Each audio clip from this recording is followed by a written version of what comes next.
Seja muito bem-vindo, irmão, irmã, Misericórdia Online. Estamos aqui mais esse sábado para que possamos meditar a Palavra de Deus.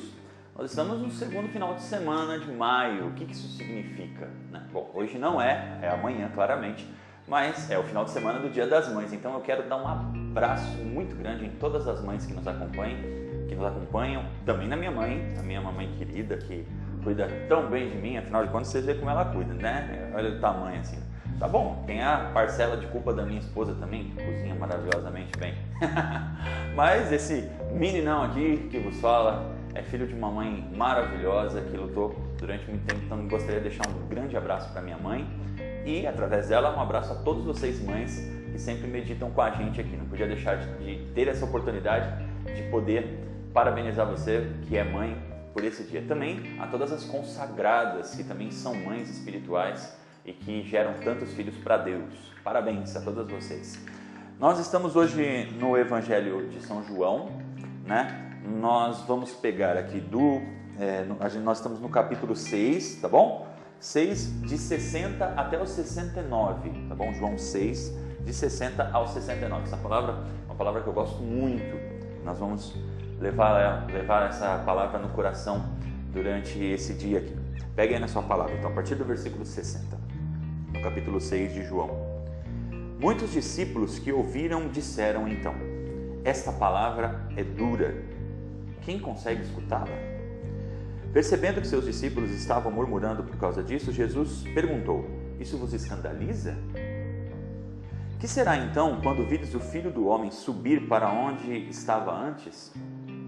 O Espírito é que dá a vida, a carne para nada serve. As palavras que vos falei são espírito, são vida. Mas há alguns entre vós que não creem.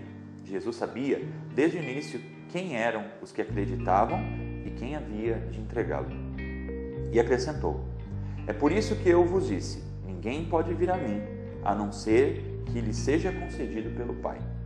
A partir daquele momento, muitos discípulos o abandonaram e não mais andavam com ele. Jesus disse aos 12: vós também quereis ir embora? Simão Pedro respondeu: a quem iremos, Senhor? Tu tens palavras de vida eterna. Nós cremos firmemente e reconhecemos que tu és o Santo de Deus. Palavra da salvação, glória a vós, Senhor. Como eu disse, esse aqui é um evangelho que eu gosto muito. É um evangelho que marcou a minha vida de uma forma muito especial. Não? Aqui Jesus, a gente está no contexto ali, onde Jesus, logo depois do contexto onde Jesus fala a respeito do discurso do pão da vida, né? Quem não comer da minha carne, né? Essa realidade aqui, que eu sou o pão vivo que desceu do céu, não? Quem se alimenta desse pão viverá para sempre. Então, o que acontece? Para os judeus, isso daqui é um escândalo do tamanho do mundo. Porque, na verdade, a tradição judaica, a realidade daquele tempo, inclusive, até algumas carnes de certos animais eram impuras. Quanto mais uma pessoa falar a respeito de se alimentar da própria carne. Bom, claramente, Jesus não estava dizendo literalmente, naquele momento, naquela situação ali, que eles iam picar ele, picadinho, e comer a carne dele. Claro, eles estavam falando desse alimento da vida, que é o corpo dele que ele deixou a cada um de nós, a Eucaristia, não? Que é o corpo de Jesus, né? Mas aqueles homens entenderam esse contexto aqui que eu estou te dizendo, que teriam que comer a carne daquele homem. Então. Ou seja, eles não conseguiam compreender exatamente. O próprio Evangelho ele nos explica, né?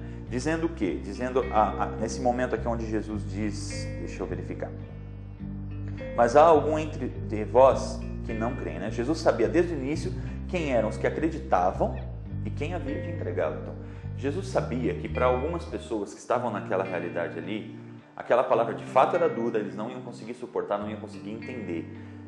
Era reservado para algumas pessoas o entendimento daquilo. Para quem? Para aqueles que tinham um chamado particular a respeito dessa situação, desse chamado de Jesus, dessa missão que Jesus confiou àqueles que estavam ao seu lado. Mas aqui tem uma coisa de muito interessante. Jesus arrisca nesse momento a ter que continuar a sua missão sozinho. Porque o que ele faz? Olha só que interessante. Alguns daqueles discípulos, digamos, aqueles que eram próximos, mas não tinham tanta intimidade com ele, de repente começam a ir embora por causa dessa dureza, dessa situação, dessa palavra, dessa radicalidade que Jesus cobra. Jesus aqui está cobrando uma radicalidade muito grande da parte deles, dentro do segmento dele. Então alguns desistem. O que Jesus faz? Jesus chega para os apóstolos e diz para eles: vocês querem ir embora também? Em que sentido? Jesus, naquele momento, tira o peso, tira a responsabilidade completamente, no sentido de que, olha, se vocês querem, podem ir, né? Mas a missão de Jesus não acabaria aqui. Jesus continuaria fiel à sua missão. É nesse ponto que eu queria chegar com você. Nós enfrentamos situações no nosso dia a dia, principalmente na nossa caminhada cristã, em que às vezes nós temos que fazer algumas escolhas. Escolhas que são próprias do quê?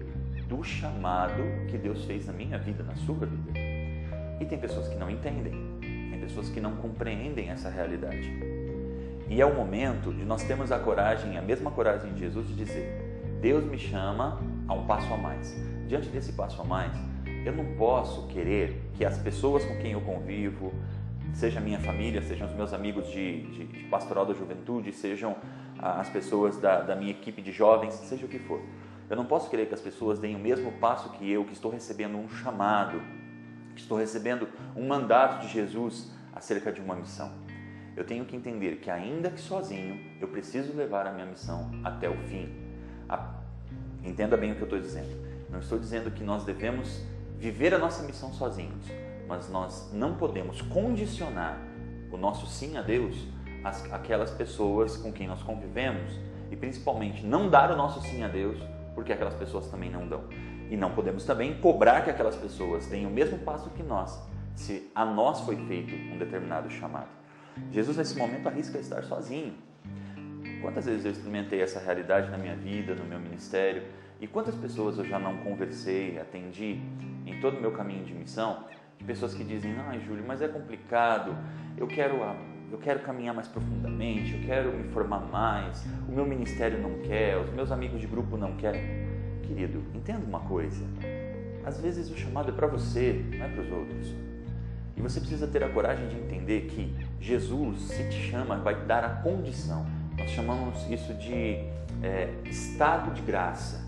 Ele vai te dar um estado de graça acerca do chamado que Ele vai te dar para suportar determinadas coisas que aquelas pessoas, talvez, que convivem com você não vão conseguir. Então você precisa ter essa mesma coragem. Nós nos dizemos cristãos, e a medida de que nós temos entendimento do que é ser cristão é viver no segmento de Cristo. Temos que ter a coragem de, como Jesus, dizer: ninguém quer. Cada um de vocês quer voltar atrás? Eu não vou voltar. Eu vou seguir em frente. Eu acredito que essa palavra, ela é chave na minha vida e na sua vida no dia de hoje. Não é por acaso que Deus colocou essa liturgia nas nossas vidas no dia de hoje, porque existe aqui uma grande interrogação de Jesus que pergunta para você, para mim: você também quer ir embora? Diante da radicalidade do Evangelho que está te sendo pregado, e da mudança de vida que você vai precisar ter, e da consciência que vai ter que ser mudada dentro do teu pensamento a respeito de um modo de vida que você vivia até então, e que a partir dessa revelação do pão da vida que eu te dou, Jesus te pergunta: você quer seguir em frente? Ou você quer voltar atrás também? Ou você também quer ir embora? Eu não vou responder, e não quero que você responda a mim. Quero que você responda a Deus. Aqui no Evangelho, logo depois, nós vemos Simão Pedro que diz a Jesus: a quem iremos, Senhor? Tu tens palavras de vida eterna. Nós cremos firmemente e reconhecemos que Tu és o Santo de Deus. Se eu e você tivermos a coragem de reconhecer o Senhor como o Santo de Deus, nós saberemos que, por mais radical e por mais dura que seja a palavra que nós devemos seguir e o chamado que nós tenhamos, não serão as nossas forças, mas será esse Santo de Deus que nos encaminhará e nos guiará para a vontade dEle a todo momento. O desafio é grande, mas eu quero. Você também quer viver? Vamos juntos tentar viver essa palavra.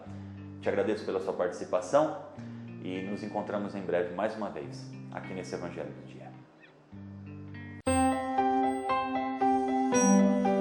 Deus te deu 24 horas. E você, quantos minutos dá para Deus? Encontre-o através da adoração 24 horas. De qualquer lugar. A qualquer hora. De onde estiver. Jesus te recebe de braços abertos.